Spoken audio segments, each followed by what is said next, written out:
Bonsoir. Aujourd'hui, eh bien, comme vous le voyez, nous sommes à la fin de l'année et il est temps de faire le bilan de l'année, mais également de savoir à quoi nous attendre. Alors aujourd'hui, nous allons nous pencher sur euh, qu'est-ce qu'on peut s'attendre concernant l'argent en 2024. Alors, si nous reprenons l'année 2023 comme base, eh bien, l'argent n'a pas été au niveau de nos attentes, puisqu'il a assez bien fait de yo-yo tout au long de l'année 2023, avec des montées, des descentes, parfois un peu plus fortes, parfois un peu plus hautes. Donc, ça a été continuellement une sorte de vague, yo-yo, plus ou moins stable, mais qui n'a pas apporté un véritable gain à ceux qui en détenaient. Alors, bien, nous allons essayer de voir ce qui va se passer en 2024, qu'est-ce qu'on peut attendre avec l'argent. Le premier élément qui amène à faire bouger dans un sens ou dans l'autre l'argent, eh bien, c'est des éléments, et des éléments qui sont parfois d'ailleurs les mêmes que pour l'or. En effet, il y a des éléments qui sont communs à l'or et à l'argent et qui lui permettent d'évoluer dans un sens ou dans l'autre. On peut retenir par exemple euh, l'inflation qui a une forte influence. On peut également parler des crises géopolitiques. On peut également parler de tous les problèmes économiques que l'on pourrait rencontrer dans un pays ou dans une partie du globe ou même dans l'entièreté du globe. Donc dans ce cas-là, on a plutôt affaire à l'argent comme valeur refuge au même titre que l'or. On peut également citer les taux d'intérêt. On sait que quand les taux d'intérêt sont très hauts, eh bien, les investisseurs préfèrent aller vers des taux d'intérêt hauts plutôt que d'aller vers l'or et l'argent. Par contre, on peut aussi avoir des éléments qui ne touchent que l'argent et pas du tout l'or. On peut citer par exemple la fameuse affaire avec les frères Hunt qui avaient acheté un maximum d'argent pour faire basculer le cours de l'argent dans leur intérêt. Et on peut également citer le cas aux États-Unis où on avait créé une monnaie en argent, le Silver Eagle, et ça avait été vraiment une inondation dans le monde des investisseurs car tout le monde voulait s'arracher cette fameuse pièce d'Eagle et ça avait aussi fortement bouleversé le cours de l'argent. Et par conséquent, eh bien, on peut dire qu'il y a des éléments qui peuvent faire tous les deux, aussi bien pour l'or ou l'argent, essentiels pour l'évolution de l'argent, mais on peut aussi avoir des éléments propres à l'argent et qui peut l'influencer de manière soit à la hausse ou soit à la baisse. Donc, il y a des éléments à tenir compte dans notre analyse. Ces éléments, donc, nous devons donc tenir compte de ces éléments qui sont parfois communs aussi bien à l'or qu'à l'argent, mais aussi tenir compte d'éléments qui seraient propres à l'argent. Le point numéro 2, eh bien, ce sera les stocks. Et les stocks sont basés évidemment sur le fameux système de l'offre et de la demande. Tout le monde connaît ça. Si l'offre est identique et la demande augmente, eh bien, les prix vont augmenter. Si la demande est faible et que l'offre eh bien, est forte, eh bien, on va finalement avoir une baisse des prix. On sait par expérience que l'argent est beaucoup tributaire des stocks. Et ça n'est pas la même chose que pour l'or, parce que les stocks en argent, eh bien, ils sont très disparates dans le temps. En effet, on voit depuis quelques années que la quantité de stocks en argent diminue de manière de plus en plus sensible. Et si on regarde les coffres de Londres, qui sont vraiment les gros détenteurs d'argent physique, pièces et lingots, eh bien, on voit qu'il y a quand même une diminution des stocks dans les coffres de Londres de 28%.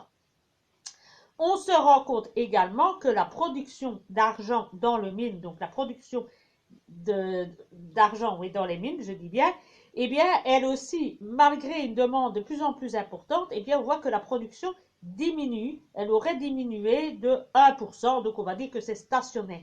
Mais ça prouve quand même que les stocks qu'on voudrait de plus en plus forts, eh bien, au fond, ils baissent dans les coffres, mais au niveau production, eh bien, ça stagne. Alors, on peut retenir également que les coûts de production deviennent de plus en plus importants par le fait de l'inflation, mais aussi par le fait de la difficulté des extractions qui demandent de plus en plus de techniques, de matières, de matériel et deviennent par conséquent plus coûteux. Donc, ça entrave aussi l'augmentation des stocks. on peut dire que le côté recyclage, il y a que combler le trou de manque de quantité d'argent, mais ça reste toujours très secondaire et le côté recyclage de l'argent ne représente quand même que 3%. Donc on ne peut pas dire que point de vue des stocks, il y a une grande quantité de stocks. Au contraire, ça stagne, voire il y aurait une légère diminution. Donc ça aussi, il faut en tenir compte dans nos perspectives pour 2024. Que peut-on tirer comme le bilan de l'année 2023? Bien, c'est que l'argent, il a été influencé par des éléments qui étaient en parallèle les mêmes que pour l'or. Certains des éléments qui sont spécifiques à l'argent. Deux, il y a aussi la notion de stock qui a plutôt tendance à être stationnaire, voire à fléchir un peu. Et trois, la demande industrielle et la manipulation par les gros industriels qui sont capables de réguler le marché de l'argent et de maintenir les prix au niveau qui leur semble juste.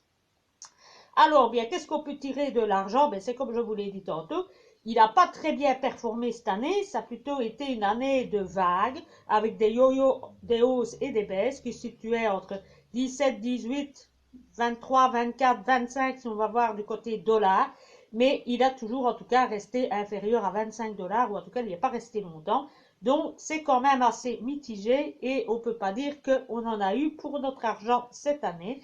Quelles sont les raisons qu'on peut retenir qui ont eu une influence sur l'argent? C'est l'inflation, la hausse des taux d'intérêt et également les fameuses crises bancaires avec la Silicon Valley Bank aux États-Unis qui a fortement impacté le cours de l'argent cette année. Si nous comparons l'or en dollars, eh bien, il a fait un rendement annuel 2023 de plus 8% en dollars. Et en argent, en dollars, eh bien, on a eu une baisse de 5%. Donc, on peut dire que l'argent a un effet moins valeur refuge que l'or. Mais il faut également souligner qu'il a quand même mieux performé que ses petits cousins comme le platine et le palladium qui, eux, se sont encore effondrés plus que l'argent. Donc, le trio de tête, ça reste toujours l'or qui, lui, a cartonné et a été positif cette année. On peut parler de plus 8%. Et pour l'argent, eh bien, là, il a plutôt baissé de 5%, mais il a quand même limité sa casse comparé à ses deux petits cousins, le platine et le palladium. Et pourquoi est-ce que l'argent s'est comporté de cette manière? En résumé, parce qu'il est moins de valeur refuge que l'or. Pourquoi? Eh bien, parce que il est tributaire de la demande industrielle et on commence à voir la récession arriver et à voir la croissance économique diminuer. Et c'est tout cela qui impacte l'argent, déjà anticipativement, et encore plus pour le platine et le palladium. Alors, comment sera 2024 avec l'argent? Eh bien, les analystes, c'est pas moi qui le dis, ne parlent pas d'envolée spectaculaire pour l'argent. Bien au contraire, ils ont l'air de dire que pour pouvoir voir une envolée, ce qu'on espère, et certains prédisent quand même, mais pas pour 2024, il faudrait un plancher à plus ou moins 25 $. Et une fois ce plancher atteint et maintenu, eh bien là, on pourrait penser monter à 31 $. Et dans ce cas-là, eh bien, on aurait une forte envolée à ce moment-là. Mais il faudrait que l'on atteigne un plancher de 25 $ que l'on n'a pas encore atteint à ce jour. Alors, il faut également retenir que pour l'instant, eh bien, le marché, il est quand même relativement toujours manipulé par les gros industriels dans le marché industriel et financier et que les stocks restent toujours suffisants assez pour le marché de l'industrie et de l'investissement. Donc, on peut en conclure que voir une envolée immédiate, eh bien, ce n'est pas à l'ordre du jour.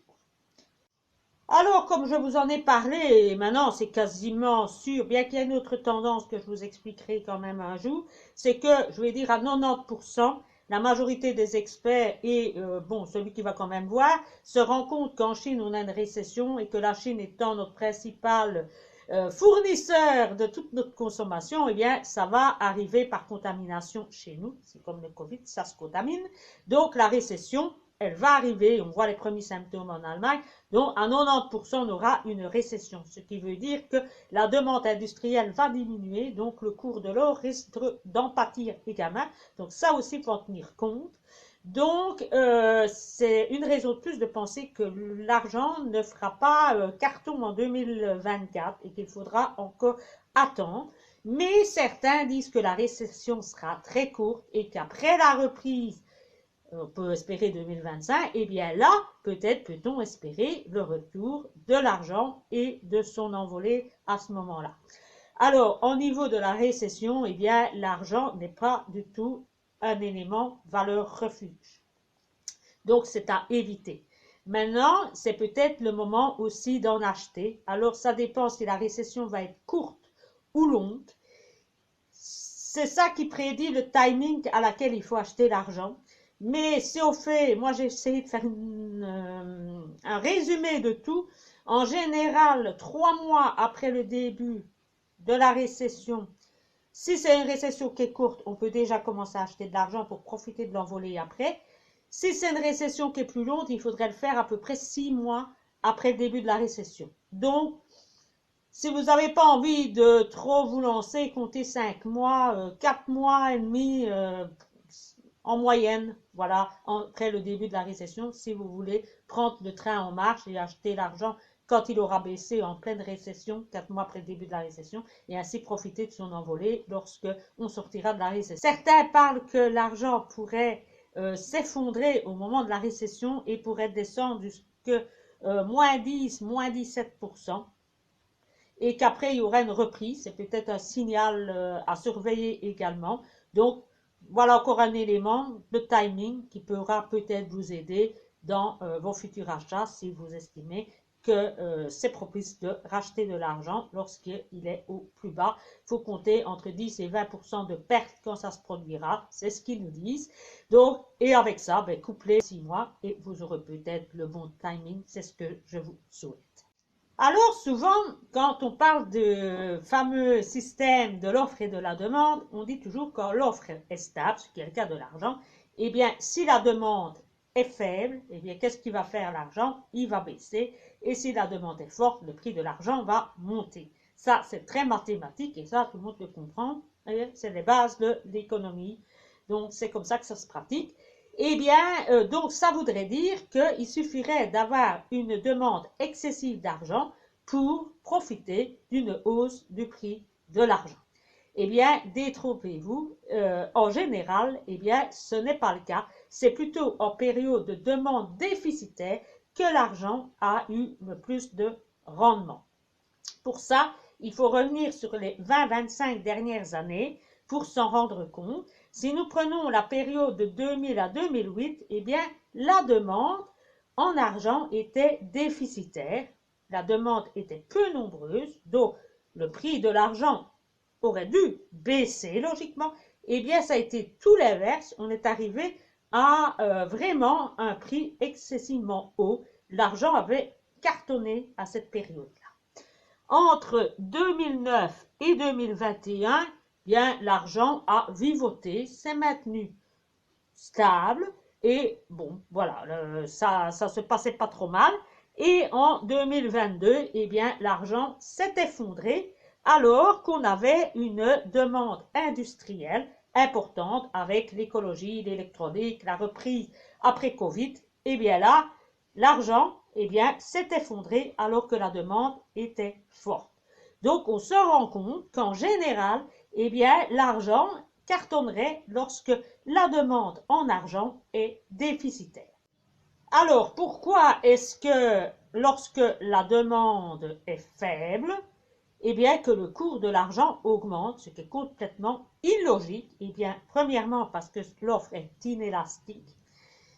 Et deuxièmement, c'est la seule raison que j'ai trouvée. Peut-être certains des gens qui m'écoutent auront peut-être une autre solution à me proposer. Mais en tout cas, moi, j'ai trouvé celle-là. ce serait en fait le rapport entre l'or argent et l'or papier. En fait, on se rend compte aujourd'hui, eh bien, que les coefficients argent physique, argent papier serait de 177, alors que celui de l'or ne serait que de 69 et celui du baril de pétrole de 15. Ce qui voudrait dire qu'on arrive à manipuler énormément le cours de l'argent par les fameux certificats d'argent papier et que les autres matières eh bien, seraient moins sujettes à cette sorte de manipulation, comme je vous disais, avec les grands industriels et les grands financiers. Eh bien, ce serait l'argent qui serait le plus dans la mouvance de ces milieux qui interviennent activement et qui agissent pour maintenir le marché au niveau qu'ils le souhaitent, tant au niveau de leur prix qu'au niveau des stocks disponibles sur le marché. Voilà, s'il y en a certains d'entre vous qui ont d'autres explications à fournir sur le fait que l'argent montrait quand la demande est faible, eh bien, je suis tout oui. Moi, je n'en ai trouvé deux, que l'offre est inélastique et le problème de rapport argent physique, argent papier. Voilà, je vous dis à bientôt. La prochaine vidéo concernera le bilan sur l'or et de ce qu'on peut espérer sur cet or jaune pour 2024. Bonne soirée!